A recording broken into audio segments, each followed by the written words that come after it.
बिस्मिल्लाहिर्रहमानिर्रहीम। नाज़रीन गरामी अस्सलामु अलैकुम वरहमतुल्लाह। एक बार नबी अकरम सल्लल्लाहु अलैहि वसल्लम ने शैतान को देखा कि वो बहुत कमज़ोर और लाग़िर नज़र आ रहा था। आप सल्लल्लाहु अलैहि वसल्लम ने उससे पूछा, तेरा ये हाल क्यों हो गया है? शैतान ने कहा, ऐ अल्लाह के रसूल, आपकी उम्मत के 6 कामों के बायस मैं परेशान हूँ। मुझे इन कामों के देखने की ताकत नहीं और मैं इनका मुतहम्मिल नहीं हूँ।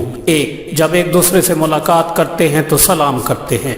2, एक दूसरे से मुसाफा करते हैं। 3, हर काम का इरादा करने से पहले इंशाअल्लाह कहते हैं। 4, गुनाह हो जाए तो इस्तग़फ़ार करते हैं। 5, आप सल्लल्लाहु अलैहि वसल्लम का नाम सुनते हैं तो दुरूद व सलाम पढ़ते हैं। 6, हर काम की इब्तिदा में बिस्मिल्लाहिर्रहमानिर्रहीम की तिलावत करते हैं।